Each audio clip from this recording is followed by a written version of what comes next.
रवां साल अप्रैल में IT बरामदात में 62.3% इजाफा रिकॉर्ड किया गया। BBC रिपोर्ट के मुताबिक SIFC की कारोबार दोस्त पॉलिसी से IT सेक्टर को फ़रोग़ मिला। रिकॉर्ड इजाफे की वजह से SIFC की जानिब से कारोबार दोस्त पॉलिसीज़ और पॉलिसी इस्लाहात हैं।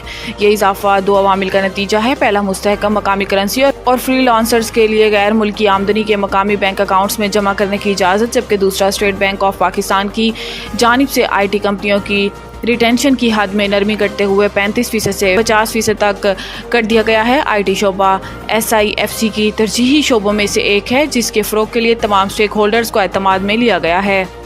हद तक इज़्ज़त का कानून के खिलाफ दरख्वास्त पर एतराज़ ख़त्म, काबिल समाअत करार। दरख्वास्त एडवोकेट नदीम सरवर के ज़रिए दायर की गई, जिसमें वज़ीर आला और गवर्नर पंजाब बज़रिया प्रिंसिपल सेक्रेटरी जबकि सूबाई हुकूमत को भी फ़रीक बनाया गया। दरख्वास्त गुजार के वकील ने कानून से मुतालिक नोटिफिकेशन की कॉपी रजिस्ट्रार ऑफिस को जमा करवा दी। दरख्वास्त गुजार के मुताबिक हद तक इज़्ज़त कानून आइन और कानून की मुनाफी है। हद तक इज़्ज़त ऑर्डिनेंस और हद तक इज़्ज़त एक्ट की मौजूदगी में नया कानून नहीं बन सकता। हद तक इज़्ज़त कानून में सहाफ़ियों से मुशावरत नहीं की गई, जबकि कानून जल्दबाजी में सहाफ़ियों और मीडिया को कंट्रोल करने के लिए लाया गया है। दरख्वास्त में इस्तदा की गई है कि अदालत हद तक इज़्ज़त के कानून को कलअदम करार दे और दरख्वास्त के हतमी फैसले तक हद तक इज़्ज़त कानून पर अमल दरामद रोका जाए। बेगुनाहों के जेलों से निकलने तक इज़्ज़त के ख्वाहिशमंदों को इज़्ज़त नहीं मिलेगी।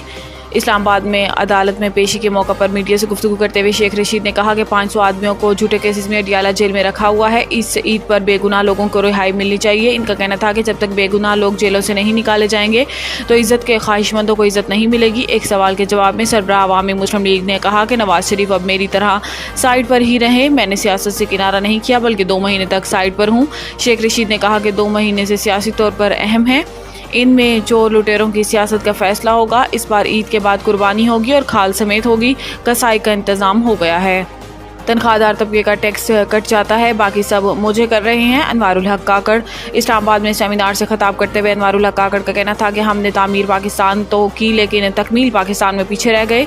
हमारे लिए रोज़ नए नए चैलेंजेस पैदा हो रहे हैं। सेनेटर अनवारुल हक काकड़ का कहना था कि हमारा मसला ये है कि हमारा एक्सपोजर कम हो गया है। कौमें जितना कमाती हैं उतना ही खर्च करती हैं। टैक्स टू GDP शरह मईशत का तयन करती है। हमारे यहाँ हमेशा रोना रोया जाता है कि तालीम पर 2% खर्च होता है। मेरा ये सवाल है कि आप हुकूमत को कितना कमा कर देते हैं। इनका कहना था कि हमारी 80% मईशत बगैर दस्तावेजात के है, जबकि मगरिब में जूस की खरीदी जाने वाली बोतल भी डॉक्यूमेंटेड है।